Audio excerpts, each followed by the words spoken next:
मेरा कहना नहीं है ना रिपब्लिक भारत का, ये रेलवे की तरफ से बयान सामने आया है कि इसमें बाहरी हस्तक्षेप का भी इनकार नहीं किया जा सकता है। चितरंजन जी, बिल्कुल मैं आपकी बात सुन रहा हूं सर, मैं आपको बताना चाहता हूं कि ये रेलवे ने कहा है। एसके दत्ता साहब कुछ आप पे कहना चाहते हैं आपकी बात पर? तुरंत आ रहा हूं सर, एक सेकंड रुक जाइए, बस आ रहा हूं मैं। दत्ता साहब क्या कहना चाहते हैं? सबसे पहले तो श्रद्धांजलि है और नमन है जो लोग मारे गए हैं इस हॉरिबल एक्सीडेंट में, और जितने लोग घायल हैं ईश्वर से प्रार्थना है कि वो जल्द से जल्द ठीक हो। अब बात आती है साजिश की। पुरानी जितने सारे घटनाएं हैं रेलवेज को लेके, उसका अगर इसके साथ आकलन करूं तो एक सिमिलर ट्रेंड नजर आता है सारी चीजों को लेके। आपको याद होगा 2009 में झारग्राम वेस्ट बंगाल पे बहुत खतरनाक रेलवे हादसा हुआ था, कोलिजन हुआ था। ममता दीदी उस समय रेलवे मिनिस्टर थी, और वो कहीं ना कहीं पे बाद में जांच के माध्यम से पता चला कि वो नक्सलाइटों ने करवाया था ये पूरा चीज। ये जो पूरा बेल्ट है ना, नेपाल के तराई से लेके बिहार, झारखंड, उड़ीसा, आंध्रा, तेलंगाना, तमिलनाडु तक, ये कहीं ना कहीं पे रेड कॉरिडोर है, और इसलिए इस चीज को इनकार नहीं किया जा सकता है कि बाहरी ताकतों का हाथ हो सकता है, सैबोटाज हो सकता है। शुरुआती जांच उसी दिशा में चीजें कह रही है। अब जब पूरा जांच कंप्लीट होगा तो सारे चीजें सामने आ जाएगा, और बेशक पता भी चल जाएगा कि किन लोगों का हाथ है इस पूरे चीज।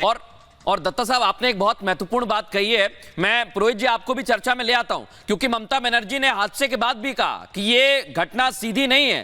तो दत्ता साहब ने जिस घटना का जिक्र किया जिसमें नक्सलाइट्स थे, क्या इस ओर इशारा आप भी मानते हैं कि ऐसा हो सकता है? नहीं, ये जांच का विषय है, इसमें अभी नक्सलाइट्स कहना जल्दबाजी होगी।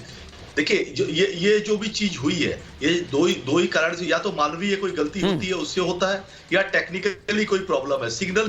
मैं पुरोहित जी आपको रोक रहा हूं, आपकी बात को कंटिन्यू करेंगे। एक बड़ी खबर आ रही है, 6:30 बजे रेल मंत्री अश्विनी वैष्णव प्रेस कॉन्फ्रेंस करने वाले, यानी अब से ठीक 13 से 14 मिनट बाद ये प्रेस कॉन्फ्रेंस होने वाली है, और इस प्रेस कॉन्फ्रेंस पर रिपब्लिक भारत की नजर बनी रहेगी। आप कहीं मत जाइएगा, एक एक अपडेट आपको देंगे। मैं पुरोहित जी को एक बार फिर से चर्चा में ले आता हूं। पुरोहित जी, आप अपनी बात कंप्लीट करें, क्योंकि रेल मंत्री की प्रेस कॉन्फ्रेंस होने वाली है 6:30 बजे। अपनी बात कंप्लीट करें पुरोहित जी।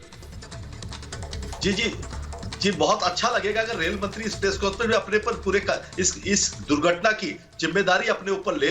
बाकी तो नैतिकता होनी चाहिए उनके अंदर में इतनी कि जिम्मेदारी लेकर के वो अपना इस्तीफा भी सौंप दे प्रधानमंत्री को, कि भाई आज मेरे कार्यकाल में ये इतना जघन्य कांड हुआ है। आप वो रेल की पटरियां खून से सनी हुई है, अभी तक भी वहां से खून साफ नहीं हुआ है। तो ये इतना बड़ा हादसा अगर देश के अंदर में हुआ है, ये संवेदनशील मुद्दा है, एक नैतिकता। मैं चाहूंगा, मेरी उम्मीद है देशवासियों से कि रेल मंत्री संवेदनशीलता दिखाते हुए इस प्रेस कॉन्फ्रेंस में अपना इस्तीफा प्रधानमंत्री को सौंपे। मैं एक चीज आपको पुरोहित जी बताना चाहता हूं, और मेरी जिम्मेदारी है इसलिए बता रहा हूं, आप इसे अन्यथा मत लीजिएगा, क्योंकि ममता बनर्जी जब रेल मंत्री थी तो उनका एक बयान सामने आया था, और उस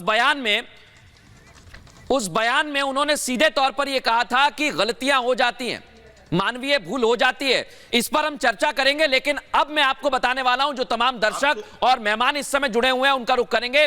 लेकिन जितने भी रेल मंत्री रहे हैं, किस रेल मंत्री के कार्यकाल में कितने हादसे हुए हैं, कैसे हादसे हुए हैं, अब मैं आपको बताने वाला हूं। सबसे पहले ममता बनर्जी की बात हो रही थी, तो ममता बनर्जी का रेल मंत्री रहते हुए कार्यकाल रहा जिसमें ट्रेन की टक्कर 54 बार हुई, और ट्रेन की पटरी पर डब्बे डिरेल हुए 839 बार। मौत का आंकड़ा 1451 रहा है दर्शकों। ये ममता बनर्जी रेल मंत्री थी। अब लालू प्रसाद यादव के आंकड़े देखिए, टक्कर हुई 51 बार, डिरेल हुए 550 बार, और मौतों का आंकड़ा 1000 के पार, यानी 1159 तक चला गया। नीतीश कुमार रेल मंत्री रहते हुए 79 बार टक्कर हुई है, और डिरेल हुए हैं कम से कम 1000 बार, मौत का आंकड़ा 1500 के पार चला गया। तो हादसे होते हैं, लेकिन उस पर बयानबाजी भी भूलनी नहीं चाहिए। अब एक बार